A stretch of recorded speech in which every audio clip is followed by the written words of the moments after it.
More police are on campus today here at McEachern High School after a shooting yesterday left 2 people injured and another person arrested. Sunshine, around 70 degrees outside right now, but over the weekend, rain moves back in. We'll time it out. Schools, residents, and business owners left without water and power after a water main break. What officials say happened next.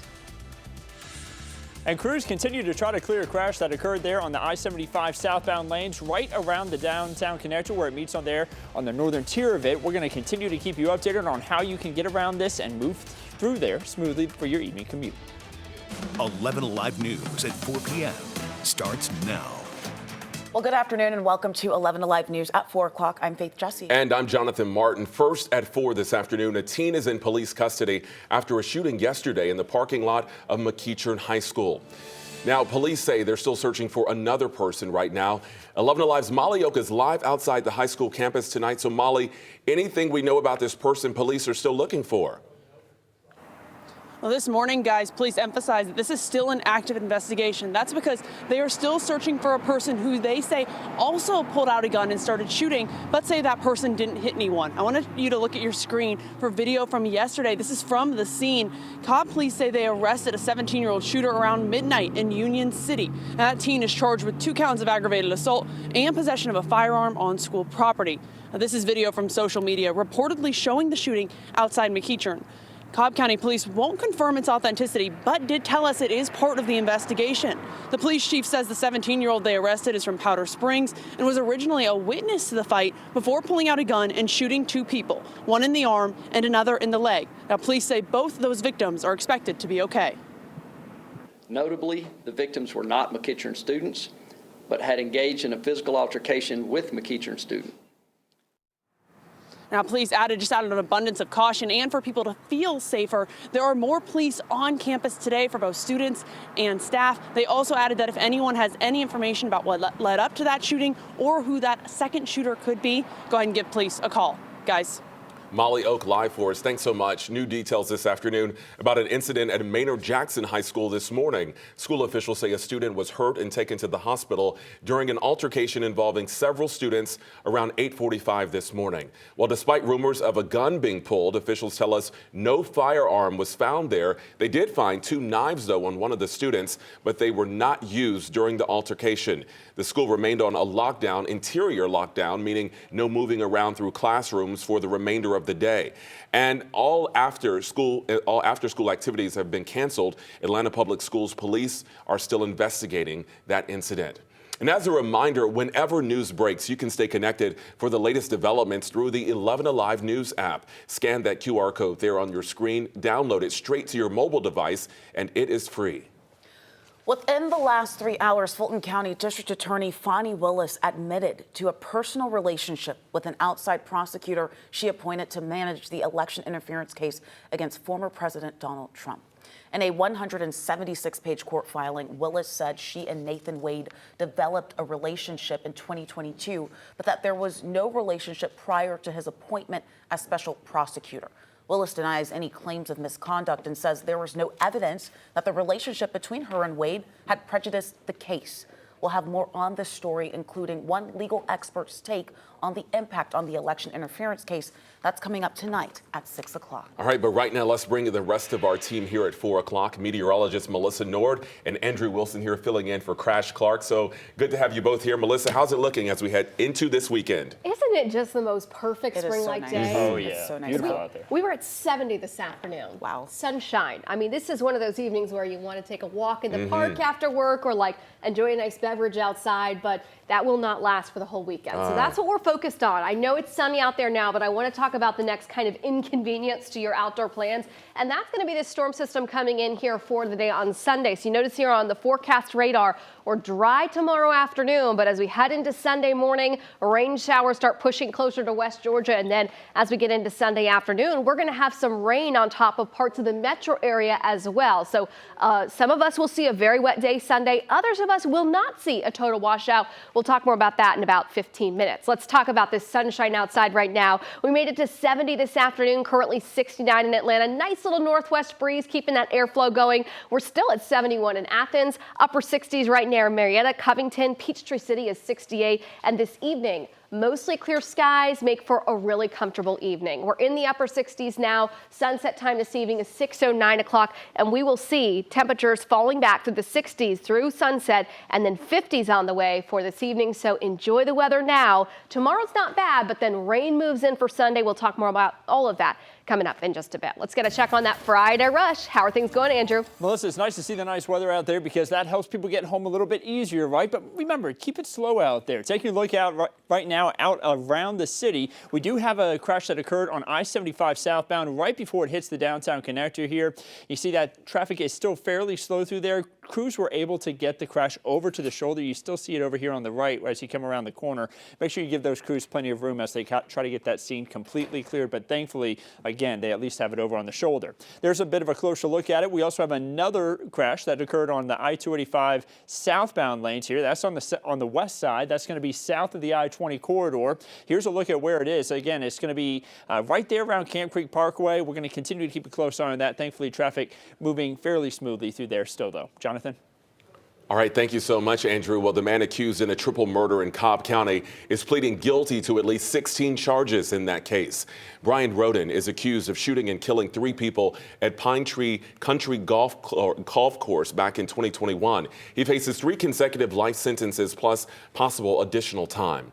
Also today, the man accused in a mass shooting targeting 2 Atlanta area spas filed a motion to take the death penalty off the table. Robert Aaron Long appeared in Fulton County Court this morning. He is charged with killing 8 people in a mass shooting spree in 2021, targeting spas both in Atlanta and Ackworth. Long has already pleaded guilty to the case in Cherokee County, receiving a sentence of life in prison without parole.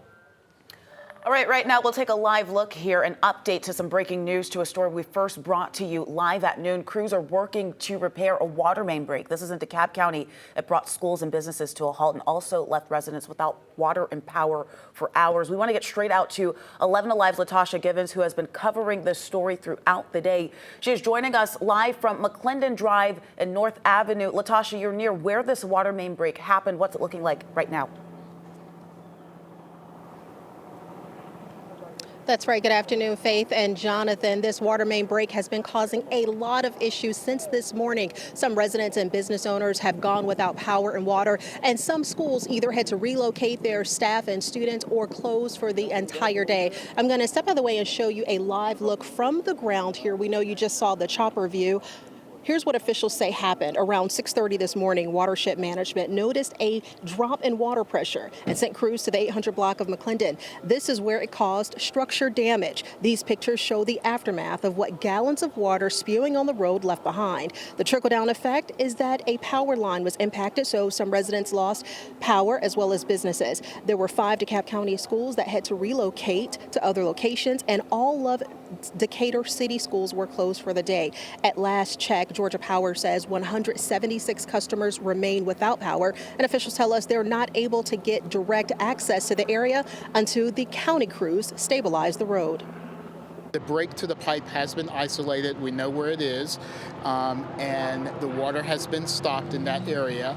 And now we're waiting for Atlanta Gas and Georgia Power to finish up so that crews can make repairs. Right now, crews are working to cut down a tree they say is considered dangerous. The roots were uplifted as the water spewed onto the street. Coming up at 5, the questions we posed to the county about the number of water main breaks we've had over the past months. Faith and Jonathan, back to you. Latasha Gibbons live. Thanks so much. Still ahead here at 4, the border crisis continues to be a hot button issue, and some on social media are claiming President Biden could act with a simple executive order. Tonight, we're verifying that claim. And next, the bodies of 3 soldiers from Georgia killed in a Middle East drone strike are back in the U.S. tonight. More on their dignified transfer, which was observed by President Joe Biden. And you're looking at I-20 westbound in DeKalb County. This is going to be 2 lanes that are closed because of a crash. We'll help you get around this crash and help you get home for your Friday evening. Welcome back to 11 Alive News here at 4 o'clock. The killing of 3 U.S. service members, all from Georgia, has been a shock since they died in a drone attack in Jordan. And today, all 3 are back here in the U.S. President and Mrs. Biden joined grieving families at Dover Air Force Base for the solemn ritual called a dignified transfer. Now, the ceremony has become relatively uncommon in recent years as the U.S. has withdrawn from conflicts abroad. The deaths of William Jerome Rivers, Kennedy Sanders, and Breonna Moffett were the first U.S. fatalities blamed on Iran-backed militia groups following the onset of the Israel-Hamas war in October. Also tonight, Vince McMahon is now the focus of a federal investigation. NBC News has now learned that the former CEO of the WWE is under criminal investigation as prosecutors try to determine if he broke federal law surrounding recent allegations of sex abuse and sex trafficking. Those allegations have been made public through the filing of recent lawsuits against him by a former employee. McMahon has denied the allegations against him. Now, there will be a lot more on this investigation coming up later on NBC Nightly News. Well, the crisis on the U.S.-Mexico border continues tonight. This week, a child and 3 adults were trying to cross the Rio Grande River into Texas, and they got swept up in the strong current before members of the Texas Department of Public Safety were able to pull them into a boat and bring them to shore. Well, the Biden administration is pressuring Congress to pass a bipartisan border reform package, but some people on social media are claiming that the president could bypass Congress with an executive order. So can a president take executive action to close the border? Abby Larico is in tonight to verify. We turn to several sources here to verify, yes, but it's complicated. It leaves a ton open to the actual applicability or the practicality of doing these things. The president has fairly broad authority over American borders, according to the National Immigration Law Center. President Donald Trump exercised that authority with several actions, including ordering construction of a wall along the Mexico border. And since his first day in office, President Biden has taken even more executive action related to the border, issuing enforcement guidance to the Department of Homeland Security and rolling back Trump-era policies. Experts say policies built on presidential orders and rules have a much weaker foundation. It does not come with the permanence of a federal law, which can only come from one branch of government, and that's Congress. You need to have a bipartisan agreement to get serious reform through. Immigration policies often face challenges from states, humanitarian groups, and even other impacted countries. So if you don't have a piece of legislation that justifies what you're doing, you could easily find yourself in a situation where individual judges are throwing out what you're trying to do. And that's, of course, what happened to Donald Trump and a number of the things he tried to do. Something else to consider, a president's precedent. Presidents are constantly thinking about how will my opponents take this precedent that I'm setting, and how much further will they take that against policy outcomes, which I fundamentally disagree. In other words, President Biden has to consider if he successfully shuts the border down via executive action, what may future administrations do with that kind of power. With your Verify, I'm Abby Larico. Sunshine, it is plentiful. It's really like an early spring-like afternoon. We're looking live at our camera in downtown Rome. At times, those flags have been blowing in that bit of a breeze. We've had some high-level cirrus clouds building in, but here around the metro, it's been blue skies from start to finish this afternoon. We're still in the upper 60s right now in Atlanta. Look at this. Out in Gwinnett County, Lawrenceville is 70, Monroe is 70, 68 in Fayetteville. And as we look at your weekend, it's not going to look that warm outside. Tomorrow, still not a bad day. A lot of sunshine. Will be up around 60 degrees in the afternoon. But this is one of those weekends that is a 50-50 weekend. 50% of it is amazing. 50% of it really not so great. And here's why. Sunday is going to be cooler. It's going to be gusty. And we're going to have rain showers building in from this low pressure system that's going to track right along the Gulf of Mexico. 3 things to know about Sunday. Number 1, where's the rain most likely? That's going to be south and west in our area. Number 2, the temperatures are going to be cooler. Highs are only going to be in the 40s. And then on top of that, we've got gusty winds throughout the day, especially in the afternoon. Some of those wind gusts could be 30, 35 miles per hour. So it's just going to be a really raw and wet day for a lot of us. Others of us with lower rain chances, it's going to be a breezy, cloudy, and chilly day, but you may not see as much in the way of rain. And I think this map shows the picture of what we're going to see Sunday pretty well. Rain chances much higher south and west of Atlanta than what they're going to be up in northeast Georgia. Let me zoom in and show you some of these cities that are going to have likely rain on Sunday. South and west of the Atlanta area, Newnan, Peachtree City, out towards Franklin, LaGrange, out towards Thomaston as well. Here in the heart of Atlanta, we got a 60% rain chance for Sunday. That'll be mainly during the afternoon. The north side of the metro through Lawrenceville, Beaufort, and out towards maybe Canton in a Woodstock area, about a 40% rain chance, and then very low rain chances up in northeast Georgia. So here's the forecast track showing we start off Sunday morning. Clouds are building in. Rain showers start to creep in from the south and west as we push through the morning hours. Then for the afternoon, that rain is pivoting right along this kind of I-75 to I-20 corridor. It's going to be a pretty sharp cutoff between who sees maybe a half inch of rain and who sees next to nothing. Dry air continues spilling in with that wedge of cool air from the northeast. So Sunday afternoon, there are rain showers here in the metro, northeast Georgia mountains, cloudy, windy, and chilly outside. We head into the evening, still tracking those rain showers over Atlanta, but that moisture pivots out of here Monday morning, so rain showers taper off as we head for the morning into the afternoon. And this is the story of the rain. Look at this. Rainfall projections, 0. Blairsville, Clayton, Gainesville. But if you travel south of I-20, we have a lot of rain totals that might end up being around an inch. Outside right now, we're in the upper 60s still. Overnight tonight, mostly clear skies. We're going to start off seasonably chilly in the morning, upper 30s and low 40s.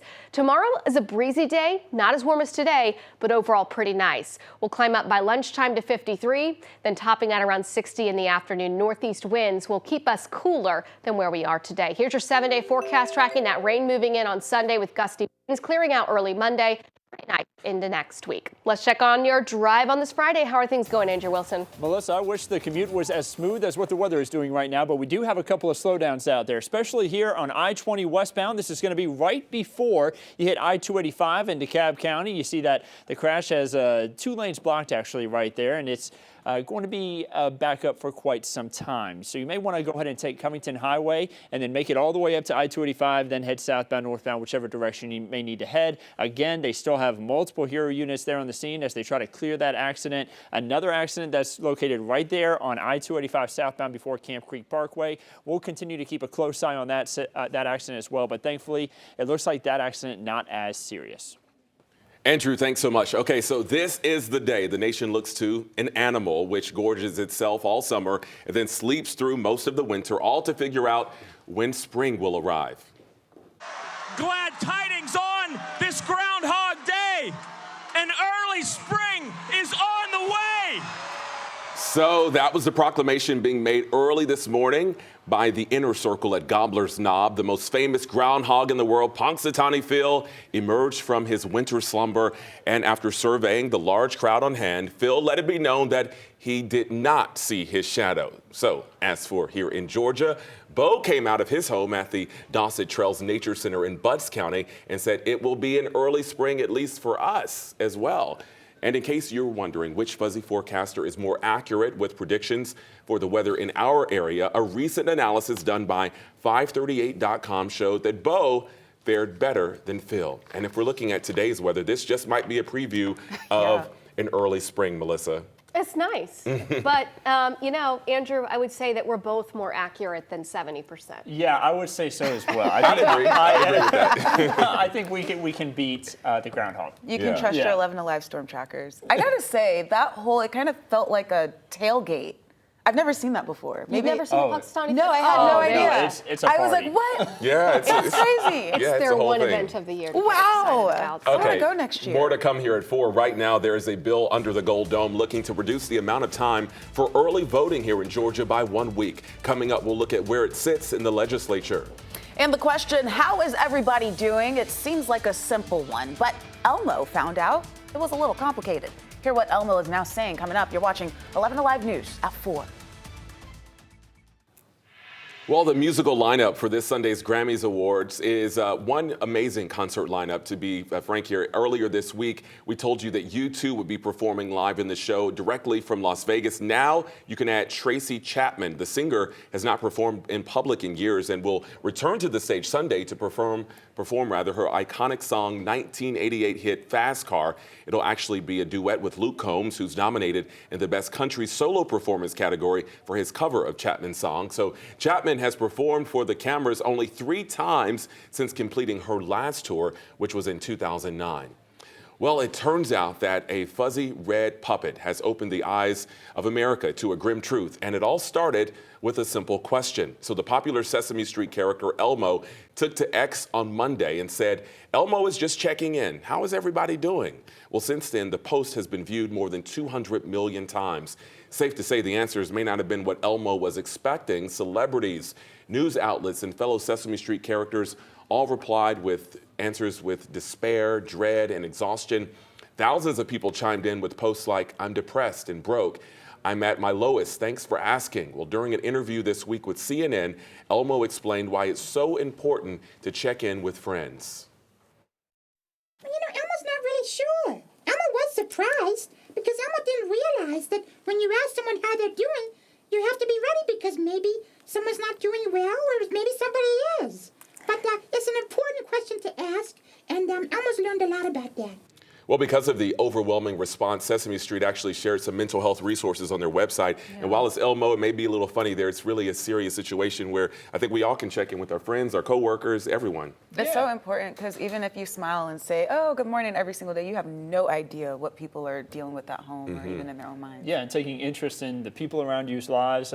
So important there. And, Elmo's still taking care of us even as adults, right? Yeah, I love it. I love it too. All right, Friday traffic. Yeah, it's busy out there. We have a few incidents that we're keeping a close eye on. I want to get right to it. Let's take a look over on I-20. This is going to be in the westbound lanes over by I-285 there in DeKalb County. We still have 2 lanes closed, so the westbound lane's very close. You want to maybe head out Covington Highway to avoid some of this. Another crash, this one just coming into our system, is going to be over towards Thornton Drive there. We have an overturned vehicle. We'll have a latest update on this coming up in just a moment.